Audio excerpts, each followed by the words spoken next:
How's it going, everyone? It's Audi from Research 1000. Today is January 17th, 2021, and today we're going to focus on the not one but two potential northeast snowstorms that could dump snow in the interior northeast, as well as the snowstorm that's expected to bring major snowfall accumulation to New Mexico, Colorado, and even more states right around the Rocky Mountain range. But before I begin, make sure to subscribe if you want to see more weather-related content. Make sure to like if you like this video, and make sure to turn on post notifications if you want to see even more weather-related content. So let's begin by first taking a look at the northeast, where, as you can see, we're seeing a pretty large swath of snow, which extends to upstate New York and right around Pennsylvania. And this is approximately about 4 days from now. So there, obviously, when we're talking about something 4 days from now, there's still a lot of uncertainty. However, one thing we could say with more certainty is that there's going to be a snowstorm before this that is going to dump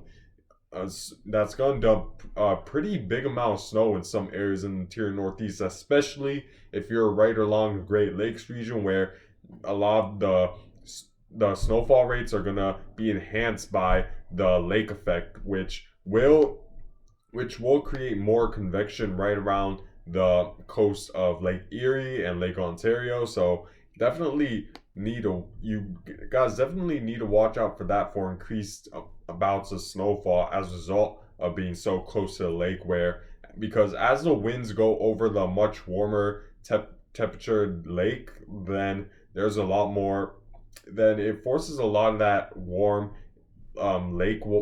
water vapor upwards, and as a result, the lake effect snow is enhanced as a result of not only a lower pressure but also very cold weather conditions with a strong wind that's separating the molecules just enough to the point where the atmosphere is able to hold more water vapor than, let's say, if there wasn't any sort of wind or cold air in the atmosphere. So definitely watch out along the interior northeast. This threat extends to Pennsylvania, New York, and this will extend even to the interior portions of New England, where we could see some snow showers from as a result of this first low pressure system. And this snow could extend as far south as West Virginia. So if we take a look at the timing of this, you see that this should begin right around late Tuesday for some people in the Northeast, especially along the western portions of upstate New York, right along Lake Erie and close to the lakes. However, this will become worse headed into Wednesday morning, and it should be worse right around Wednesday morning, and this extends to Wednesday afternoon for some of you guys, and Wednesday night for some of you guys right along lakes, where the wind is going to be blowing over that very humid and warm lake water, and as a result, it's going to lake surface, and as a result, it's going to force a lot of that water vapor up. However, the bigger snowstorm that could happen in the Northeast is this Clipper system you see moving through Canada, and you see the snow swath is much stronger. I mean, much bigger. The storm is overall much stronger, which, with its millibar pressure dipping down to 991 millibars. So if we move forward, you see that there's a little bit of heavier snowfall bands extending more inland than the first snowstorm. Or the first snowstorm, the snow showers were very scattered. This snowstorm seems like the snow swath will be more defined, and the storm will be stronger than this first snowstorm, and you see that snow even extends to Maine, and we begin to see some convection off the east coast, which, for those who don't like snow, it's definitely not something you want to see, because you don't want to see an increased amount of unstable air in this region, which could increase the chances of this storm being enhanced into a much more powerful storm, which that could dump even more snow than what's currently forecasted. So we need to wait and see how much unstable air there is. As of right now, there doesn't seem to be much unstable air in this area. By the time the low pressure system moves into the northeast, the jet stream seems pretty straightened out. However, like I keep saying in multiple videos, when we're talking about a forecast 4 to 5 days out, there's still a lot of uncertainty, and there still could be that possibility that we see a little bit more unstable air or a little bit more of a dip in the jet stream that could enhance the storm strength and snowfall accumulation forecast. So we just need to wait and see what could change a forecast uh, that may increase the chance of heavier snow. Well, it really all depends on the angle at which the low pressure system moves further southward, and that all depends really on the position of the jet stream and the position of these prior lower pressures that's bringing a strong northwest wind. Because if, let's say, this low pressure system that just passed through northeast brings a little bit more of a stronger northwest wind, that forces the jet stream to dip a little bit further down, and that creates a more pronounced jet stream dip, to a point where the low pressures that are expected to move into the northeast will move further southward, and as a result encounter more instability, which could enhance the snowfall for a lot of the interior northeast, and maybe even bring snow further southward as well. So we just need to wait and see how strong northwest winds are from this current snowstorm to determine where the position of the jet stream will be and how big that dip will be once that second low pressure system comes and the first low pressure system moves into the northeast.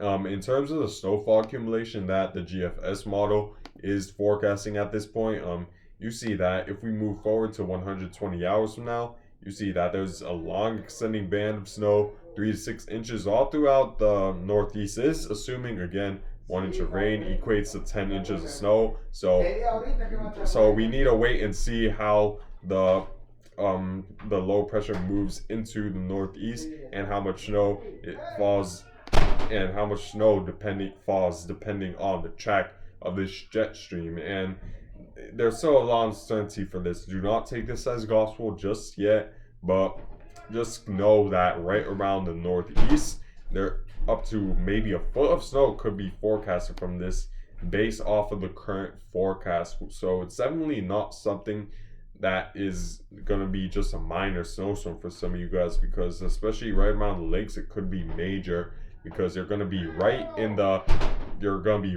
path of the heavy snow bands in and along the Great Lakes region. So now let's move on to the potential snowstorm. As you can see based off the GFS map, that's gonna impact a lot of the southwest and go as far south as Albuquerque, New Mexico, and we could see major snow from this snowstorm in New Mexico, and we could see more snow along the Rocky Mountain ranges. And we're also going to talk about the Santa Ana winds in California, which could bring just damaging winds that could be dangerous at times. So watch out for that. But let's take a look at the forecasted snowstorm that's going to bring major snow to the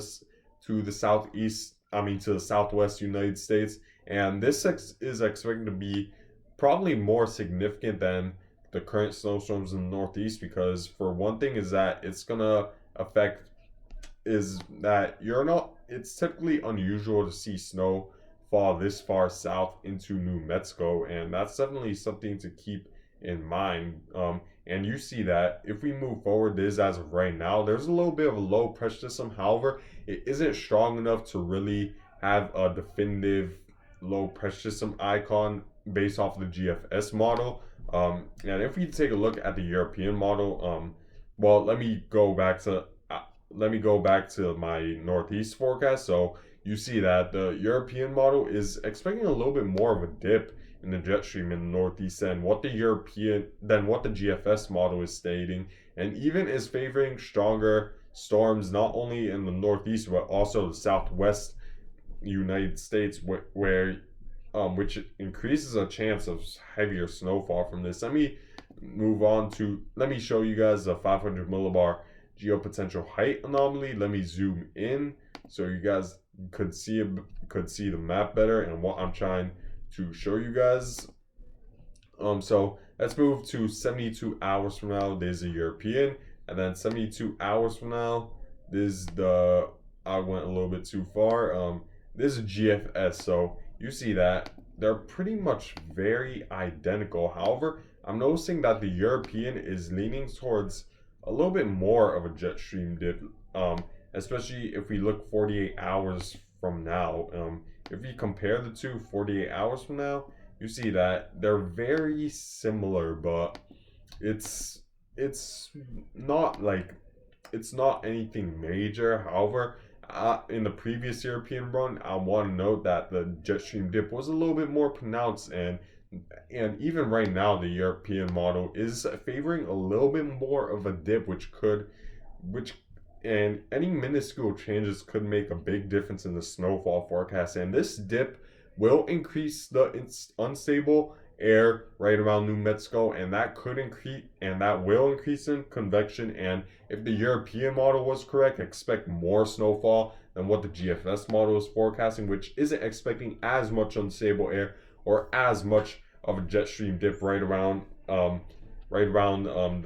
western half of the United States. So it's definitely interesting to see. They're very similar, but in the European models case, it's a little bit stronger. The snowstorm and the Santa Ana winds compared to GFS models. And typically speaking, the European model is a little bit more accurate, but for the most part, they're pretty much the same in reliability.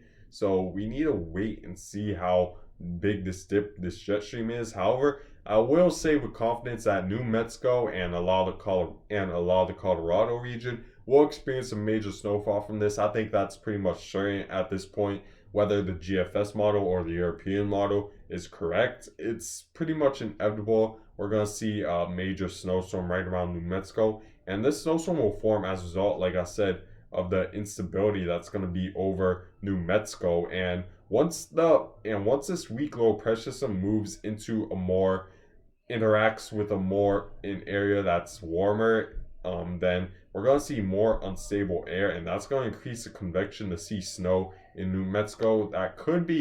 Very that could be very that could dump a very high amount of snow, because you see there's a weak low pressure system dumping a little bit of snow in Dakotas, but far from anything major over there. And then if we move further southward, you see the snowstorm begins to form right around early Tuesday morning, and this will extend through the day. So if you're in New Mexico, you need to keep in mind and stay prepared of what could happen Tuesday.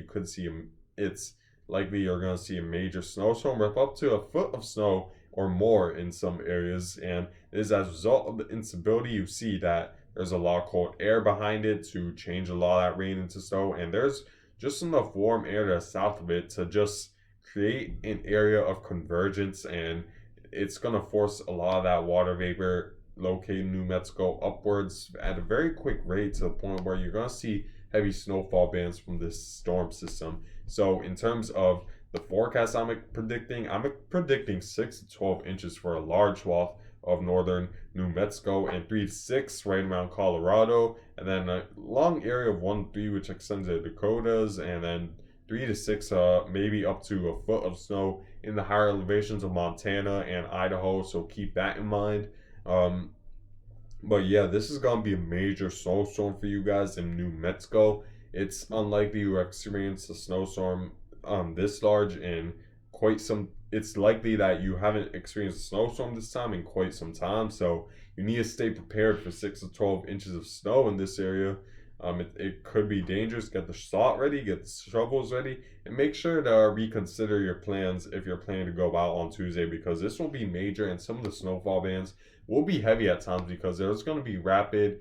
There's the updrafts are going to be quite strong from this, because it's going to develop quickly as a result of the strong instability. And you see that by Tuesday morning 6 a.m. there's a heavy snowfall band right around New Mexico based off the Futurecast radar, and this extends to southern Colorado, and this extends through the day and to the afternoon, and it's not until I would say Tuesday night where the snow really begins to wind down for a lot of New Mexico. However, the damage will be already done by then, where 6 to 12 inches is definitely expected, and I wouldn't be surprised if we saw areas localized over 12 inches, especially in the higher elevations of New Mexico. So keep that in mind, because that's going to be it could be a very major snowstorm. But now moving on, another thing we need to worry about this week in the United States is a Santa Ana wind. So based off the European model, you see there's a low pressure just off the coast of Los Angeles, which is well needed because Los Angeles and a lot of Southern California have been in a little bit of a drought. However, the bad news is that a lot of the winds are going to come from the northwest, which means that the winds that the winds from this low pressure system will come from the dry side rather than the moist side of the Pacific. So it's not like there's going to be a lot of moisture on the southeastern side of this on the southeastern side, on northeastern side of this storm, because it's going to come straight from the land rather than from the ocean, which would provide much needed rainwater to Los Angeles. And this is unfortunate because not only is there a problem because of the drought, but there's also it also increases the chances of wildfires, especially when the winds are coming from the dry side the the western half of the United States rather than the Pacific Ocean. So let me show you guys the amount of wind expected from this based off the GFS model. You're going to see it's going to be very strong. Wind gusts up to 80 miles per hour in localized areas. However, for a lot of Los Angeles, it could gust over 60, and these are the winds. You see some of the greens, and based off of the GFS model, you're around 28 knot winds, and this is sustained. So you could see sustained winds up to 35 and gusts well over that up to 60, like I said, right around Los Angeles.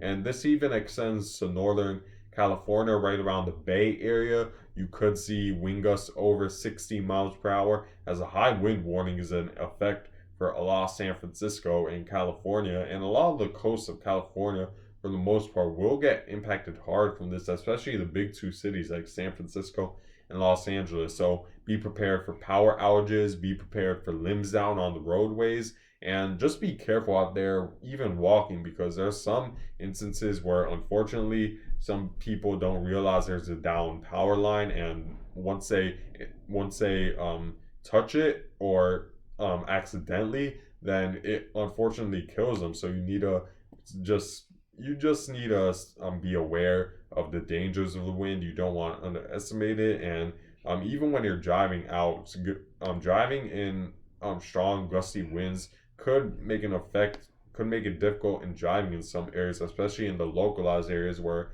wind gusts up to 80 are possible. So I want you guys to stay safe right around California because the Santa Ana winds will be very strong. But anyways, guys, I thank you guys for watching. Make sure to subscribe if you want to see more weather-related content. Make sure to like if you like this video. Make sure to turn on post notifications if you want to see even more weather-related content.